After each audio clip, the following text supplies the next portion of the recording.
From the opening bell to the final pinfall, your favorite bearded WWE content creator is back with this week's Raw and Smackdown review. All right, so we're going to start off with Lashley versus Bronson Reed. All right, so this last Monday we saw them. We saw Lashley in Theory, which I thought was kind of weird. I was like, pretty sure Bronson Reed's going to get involved in some way, and he did. Destruction soon. And it was glorious. The two just know how to clash. They do such a great job. They have chemistry. It was very back and forth. At one point, Theory did help Bronson Reed get the advantage over Lashley. It ended with Bronson Reed doing that big splash on Lashley, and he stood over Lashley, and it was just so good. So good. The build for this match at Backlash is just amazing. Well, then tonight on SmackDown, if you guys watched, you saw that they announced Lashley versus Reed versus Austin Theory for the United States Championship, which I thought was kind of weird. If you're trying to take the title off of Theory, just do it a one-on-one match, right? But also, like, Lashley and Reed don't need a title to be involved. They don't need the U.S. title. They don't need Theory in that matchup. That can be a phenomenal match by itself. So a little confused as what they were doing there. But I mean, they're gonna book it how they want to book it. If you're gonna take the title off Theory, Just do it! then you got to wonder what's next for Theory. And in my opinion, I think Theory should just keep doing his thing with the U.S. Championship. And what they should do is put Montez somewhere in that title picture because, obviously Montez deserves it, right? All right, moving on to the LWO and Judgment Day / Bloodline. So, I mean, I liked the whole Judgment Day Bloodline kind of having a super faction for the one night. But here's the thing about the LWO. You brought them back, but they haven't gotten over yet. You brought Santos, Joaquin, and Cruz to the main roster, and you added Zelina Vega. Like, that is just a dub of a faction, right? And, carrying the LWO name, you're hoping to see some really good stuff. You're hoping to see them get over, but they haven't. And I'm a little confused as to what's going on. And I mean, I get it. You're trying to push Bloodline. You're trying to get the Judgment Day back up there where you want them. And you know what, though? Like, I get it. Judgment Day is good. Judgment Day would be great if they would just get over a little bit more and then push them as a faction like you did the Bloodline. Not necessarily getting all the titles, but like push them as a good faction.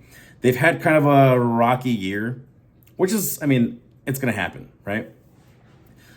But the Hurt Business was more over than them, and you're still trying to push them instead of bringing back the Hurt Business. That's another story. But here's it, like, you guys brought the LWO back. The WWE brought the LWO back, and I don't think they've won a match yet. Santos, Cruz, and Joaquin, they're all very talented individuals, and I think they deserve a little bit more than that. Yes, they have Ray right there at their side, but I think, honestly, you just need to use them and give them more wins. Because every time I've seen them on my screen so far, they're losing. And why? Like, why are they losing? It just makes no sense to me, right? Speaking of that, though, speaking of the whole three factions, that Raw ending was just phenomenal. LWO, Bloodline, Judgment Day, KO, and Sammy. That was probably the best ending to Raw we've had in a long time. Not to say that Triple H hasn't given us some really good stuff over the last 8-9 months, but that was such a great ending. I miss and I love endings like that. It's just so good. Did you guys see Dominic sell that stunner? Because it was so good. All right, now let's get back to that bad joke I was talking about last week. Brock Lesnar, Cody Rhodes. Now, this last week we were supposed to hear from Lesnar and we didn't. They did say that Cody was injured or whatever, and that's why Adam Pearce came out and said, no, you can't, you got to leave. And then Cody goes on to attack security when Brock Lesnar comes out, right? A lot of people are comparing this to when Stone Cold was arrested and, attacked security and stuff like that. It made him look like a badass. That did not do any favors for Cody Rhodes on Monday night. Being injured and trying to go attack Brock Lesnar, but instead attacking all security, it wasn't what Cody needed. I think he's over enough. He's gotten far enough to where he deserves a little bit better story than that. Again, this is going to be your John Cena redemption story arc after The Rock beat him at WrestleMania. And again, Cody just deserves more than a recycled storyline. I think attacking security kind of made him look weak, and I think that's why Brock Lesnar was laughing, because it didn't make Cody look like a badass. It made him look weak. And I think this match at Backlash, it's going to be very underwhelming. We're going to see 30 German suplexes, 2 F5s. We might see a Cody cutter and Crossroads, but I think Cody comes out on top either way. All right, coming up next, the draft. I'm so excited to see all the call-ups we're going to have from NXT. I'm really excited to see where people end up.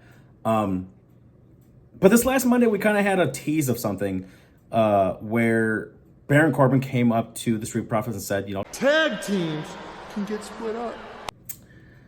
Here's the thing. I know people want to see a push for Montez. I know he deserves it. He's earned it. But you can always keep a tag team intact and still give a solo push to one of the tag team partners. We've seen it plenty of times. Just in the last 20 years, we've seen it plenty of times. Granted, it does sometimes fail. Sometimes it causes jealousy, whatever. And you got those storylines that go along with that. But don't break up a very successful tag team like the Street Profits. They have been together since NXT, came up to the main roster, and they've literally been over this whole time. I mean, their gimmick, it works. Their chemistry, it works. Now, again, Montez does deserve the singles push, but I think Dawkins has actually proven that they work very well as a tag team as well. So, honestly, I don't want to see these two broken up, and I get why people think that it could be a good idea, but I think it could be a better idea to keep them intact as a tag team while still giving Montez that push. It adds layers when you can have that partner as well, But I mean, and it's the same thing with Alpha Academy. Alpha Academy, okay, I hated the fact that they broke up Heavy Machinery. They worked well together. Him and Tucker, Otis and Tucker worked really well together. Gable and Otis, they work well together. Please don't put Otis in the Maximum Male Models. Honestly, what has Mansoor and Mace done in the last year since being models, I think they've lost 2 matches. They've only had 2 matches, I think, and they've lost both of those. And that gimmick just doesn't work, man. I made a TikTok about this a long time ago about it. That's literally career suicide. Just don't do it! And I don't think Otis deserves that. I think Otis just deserves to stay with Chad Gable. They make a great tag team. And, and Gable deserves a solos run too, but you don't need to break up your tag teams to give solo pushes. I don't care what anybody says, you don't have to.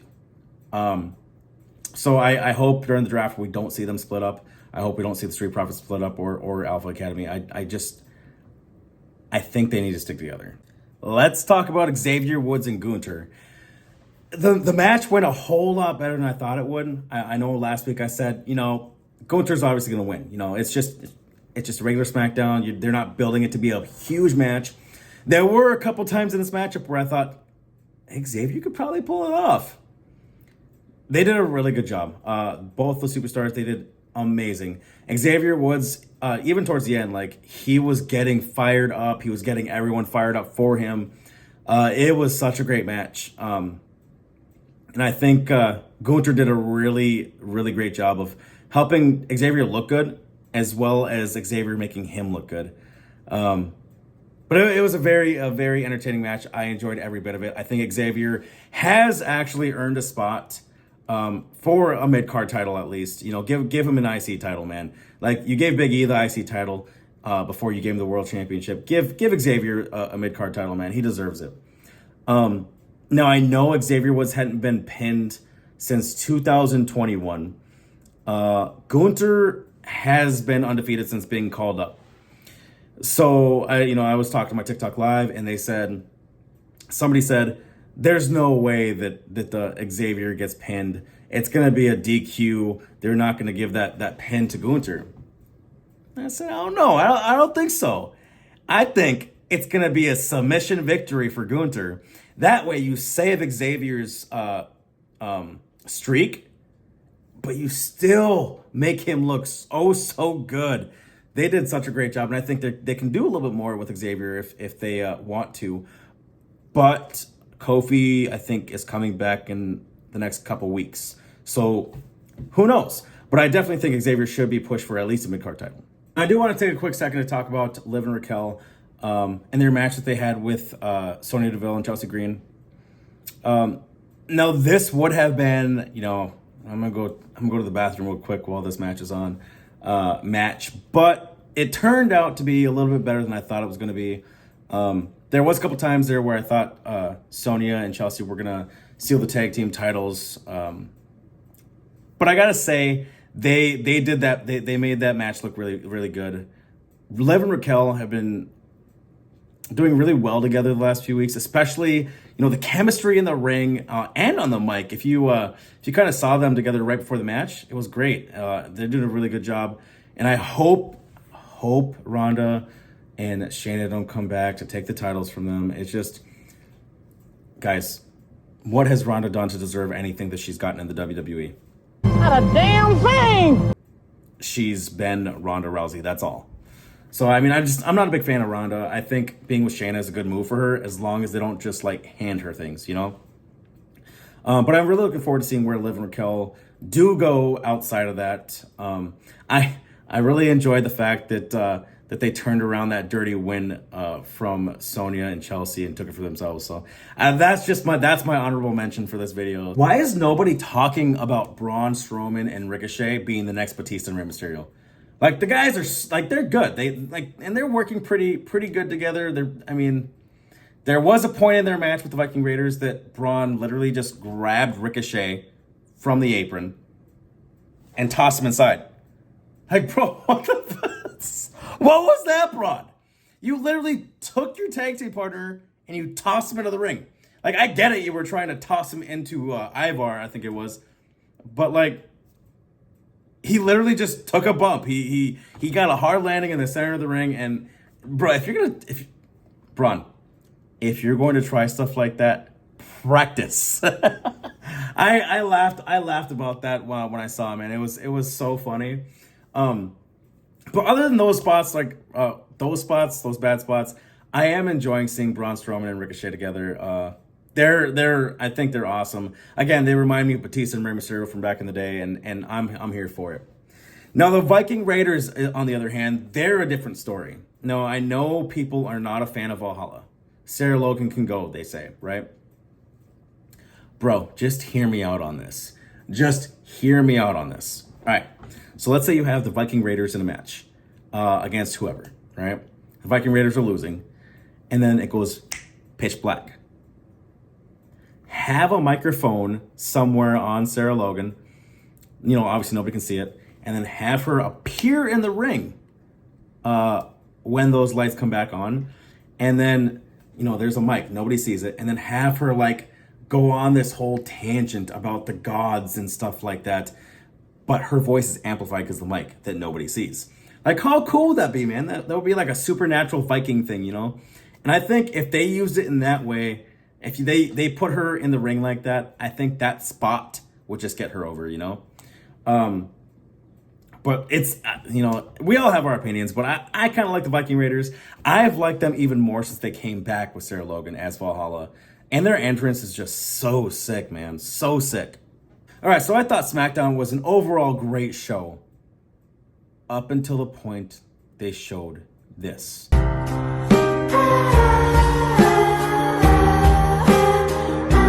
I was so confused. I was kind of hurt. A little pissed off. Who is booking this crap? You already know that Seth Rollins is not happy. He is upset with how things have been going, and he's kind of made that known. Becky Lynch has commented on him not being happy and her not being happy because of what's going on with him. Why? What in the hell is this match? It is so random, like so random. This is like, I know people want to say stuff like this, but I mean, Triple H has never given us a reason to think that this is the kind of booking that he does. So you got to wonder why, you know? And the last few matches that Omos has had, God, even at WrestleMania, he's been defeated every time. He's lost every time. So let's say he does go into this matchup with Seth Rollins, and let's say he loses to Seth Rollins. What is that? Is that supposed to bury Omos? Is it supposed to make him look good? Now, the only thing I can think of when I'm thinking about this match is the Great Khali and Rey Mysterio. It makes no sense to me. I mean, if what you want out of Omos is to make him the Great Khali, you got to give him that treatment. Now, if you don't know who the Great Khali is, go check him out go check out some old YouTube videos or some stuff on Peacock. Whose idea was this if it wasn't Vince's? Now, again, I'm going to say I was hurt. I was kind of pissed off, really pissed off, actually. I cannot believe that this is the dog crap that WWE is giving Seth Rollins. And I say that with every ounce of pure, raw emotion I have in my body. What is this dog shit? Why would you play games with me? Because Seth Rollins does not deserve this. He's proven time and time again. This man gives us banger after banger after banger. I don't care what you think of him. He is within the top 5, at least, superstars in the world right now. Whether you agree with that fact or that opinion of mine, whether you agree with that opinion of mine doesn't change the fact that this man has worked his ass off to be where he's at right now. And you're literally doing this, and it's going to push him out of the company. Bye-bye, bitch. WWE, I ask you, why would you push away one of your top stars? This man lost the majority of his matches in 2022, and he was still so over. What in the hell is going on in the creative room? What is going on in behind closed doors? He does not deserve this. Do not do it to him. I hope to God that there's some sort of twist that we don't see, and I hope that it is in the best interest of Seth Rollins. And that is the final bell, guys. I just want to say that I appreciate every single one of you guys for being here. Don't forget to hit the like and subscribe button. Leave some comments below whether you agree with me, whether you disagree with me. Just remember, though, we can have our own opinions, but we're all still wrestling fans, and we should stick together. But just so you guys know, I have something very special coming for you guys soon to the YouTube channel, and I can't wait for you guys to see it. Until next time, though, we'll see you later.